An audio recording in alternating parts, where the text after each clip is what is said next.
that. Let's talk to Chuck. Chuck, you're talking to Eric and V. What would you like to talk about today? Hey, Eric. Hey, Eric. Happy birthday, V. Thank you. Yay. Nice to talk to you. I heard your call last week. Yeah, Eric, sorry for that absolute disaster of a call last week. I was suffering from first-time caller jitters, and so thanks for taking this one. You have no idea. Watch the early episodes of Talk Heathen. I'm a wreck. And I have the most annoying nervous laugh. It's terrible. But go ahead. What do you want to talk about? Okay. This is an argument against natural selection being the chief agent of change. It comes from Origin of Species, Chapter 10. In Chapter 10... okay. Well, hold on. I appreciate your giving that. I just want to make sure that I'm following. So your statement is that you don't think that naturalism is defined as what? No. The argument is what the paleontologists were coming to Darwin with. He mentioned this in Darwin in Origin of Species, Chapter 10, under the heading on the sudden appearance of whole groups of allied species. And what they're telling him, they pointed out to him, and he says, the sudden matter in which whole groups of allied species come into the fossil record has been urged by several paleontologists, Sedgwick, Agassiz, and Pictet, as a valid theory against the theory of transmutation. And then it continues, if species, really did come into the record suddenly, that would be a valid, argument against that. That's the premise. That's the first premise. Second premise. Well, hold on. Just so that we can follow along with you. Yeah. So you're saying, just to be clear, that if you can show that species popped into existence out of nothing, then that would be evidence against them having evolved naturally, right? That it just kind of poofing into existence gets rid of all of the bajillions of generations before it that led up to its existence, right? Yeah. Obviously, we're talking about like a complex creature or something. Okay, so if you're talking about the creation of that thing, right, the poofing into existence, that's not evolution at all. That's abiogenesis.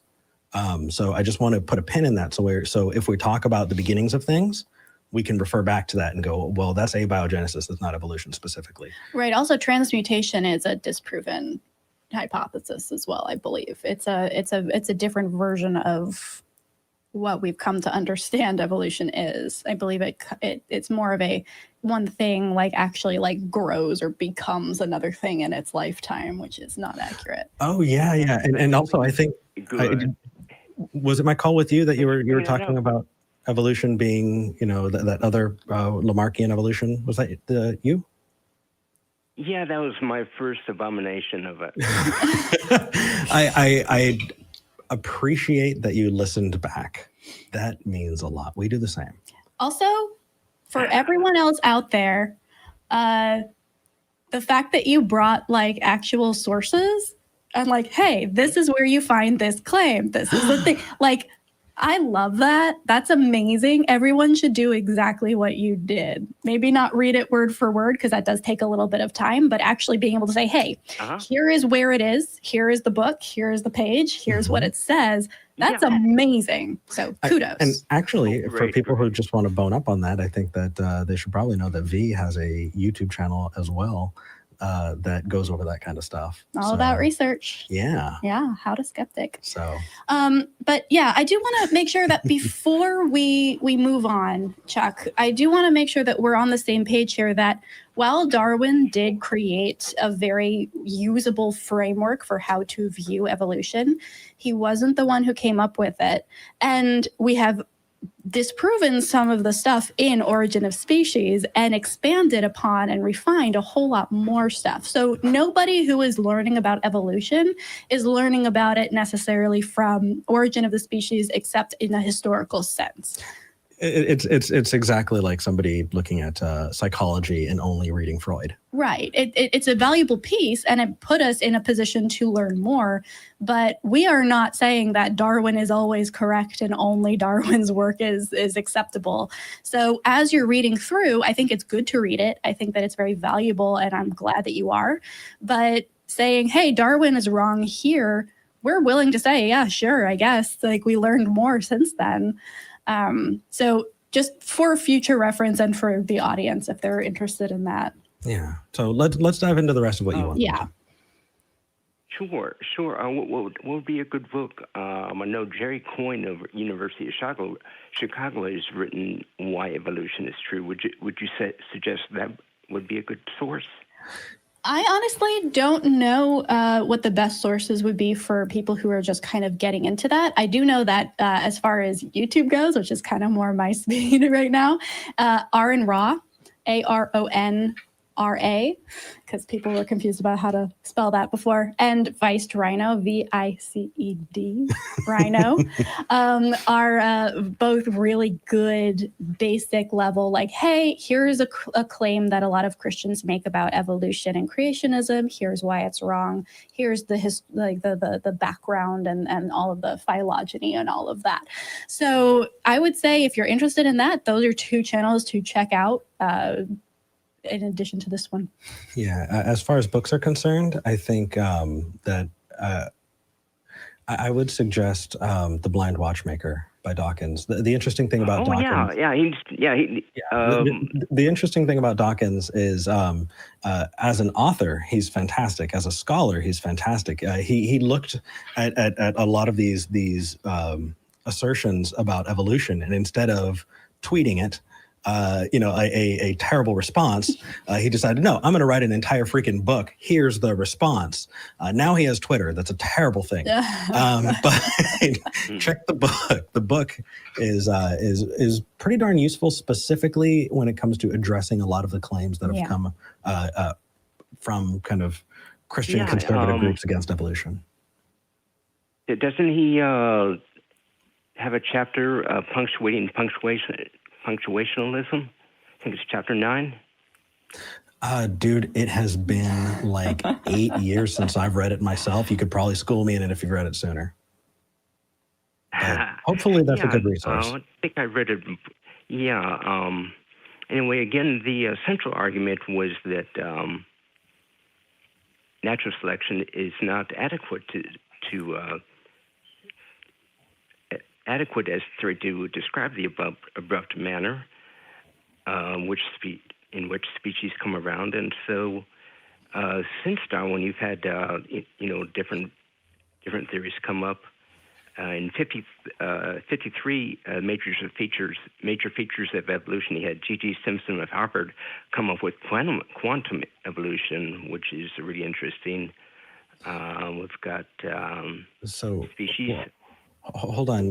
You said something that I think is underlying the point that you're making, and that is that you think that what we've observed does not gel with our understanding of evolution. Is that correct? It doesn't gel with natural selection as being the mechanism of evolution. Okay. My point is that there's some other mechanism, again, like G.G. Simpson, his mechanism was quantum evolution. So what I'm going to say there is... Gould came up with punctuated equilibrium. So again, the point is it's got to be something other than natural selection. Okay. So how did you rule out natural selection?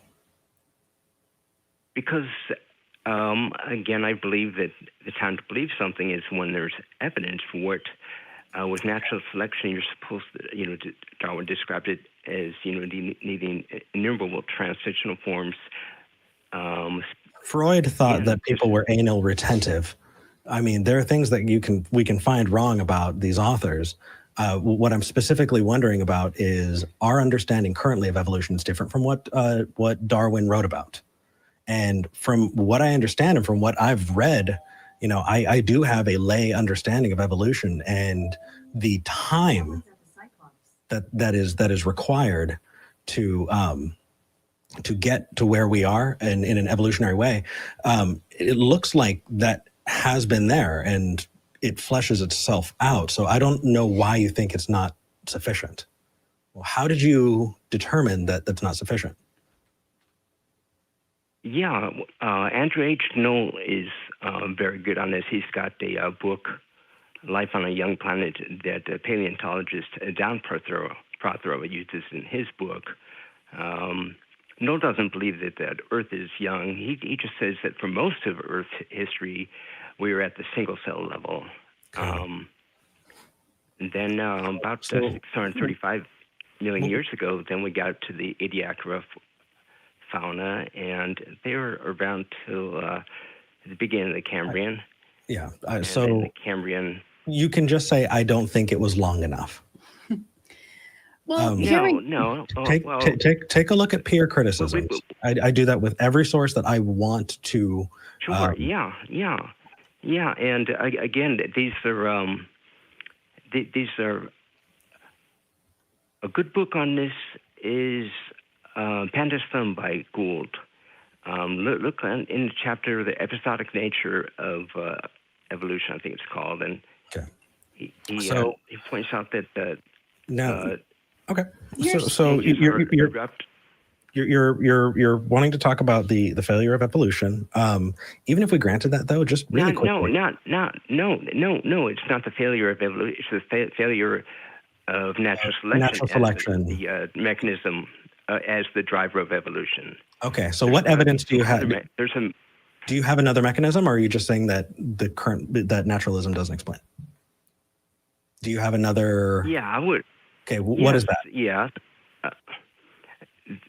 The mechanism that was accepted in England until 1859, the mechanism would be God. Okay, perfect. How much evidence do you have for God in that specific field? It definitely has to be more than the evidence we have for natural selection, though. Yeah. Otherwise, you just have a very, very selective way of understanding reality. You said the evidence has to be there. Sure. So how much more evidence is there for God in the field of evolution? Sure. Yeah. In the field of evolution. Yeah. We've got number one. We've got species that are basically species have just a few gears. You've got speciation that almost always comes about in an instant. Nope. That's not how that works. No. Yeah. Are you talking about? These are not. This is not evidence for something. This is evidence against something, and I'm going to combat the evidence. It is evidence for something. No, if the effect. How's that evidence for God? For reasoning, if the effect exists, the cause also does.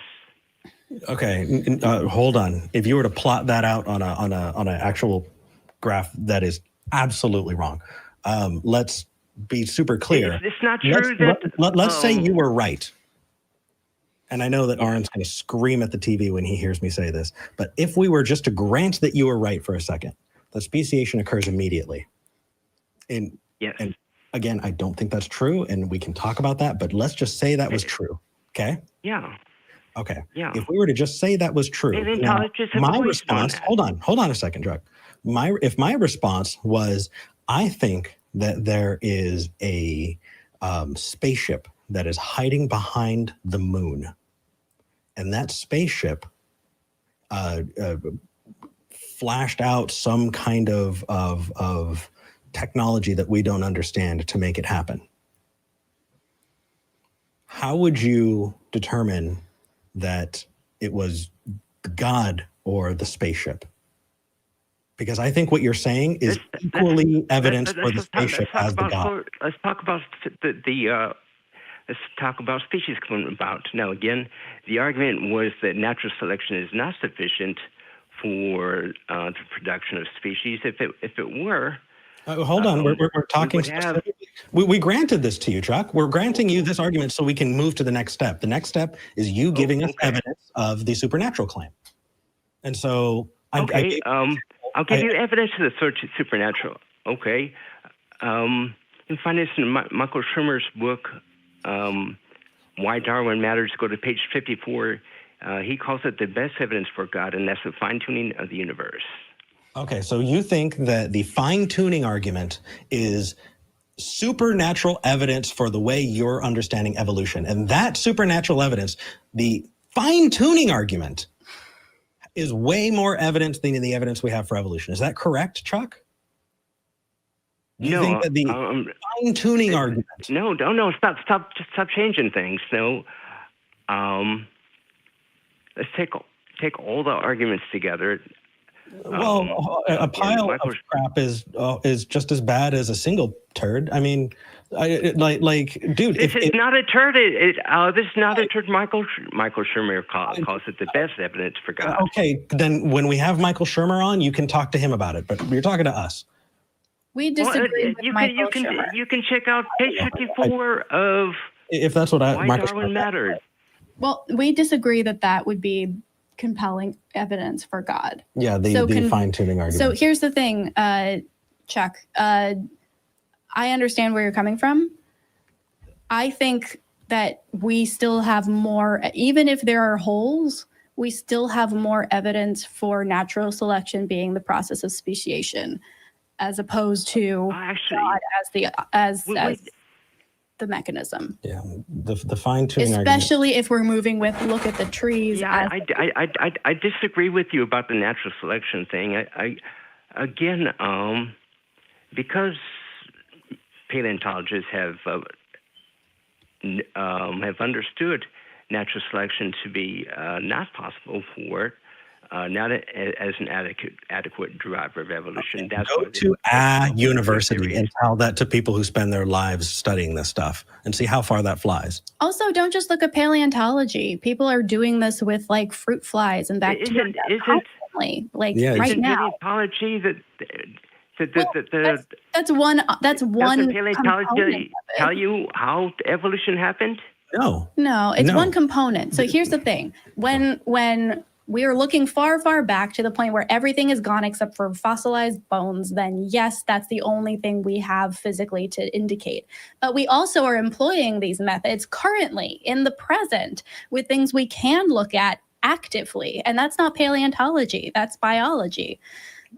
These are all different fields of science that are intersecting over what we're observing. The whole reason we have a pandemic right now is because evolution works in the way we understand it to work. The virus is mutating and changing in active form, and that's the reason we can't create a vaccine for it.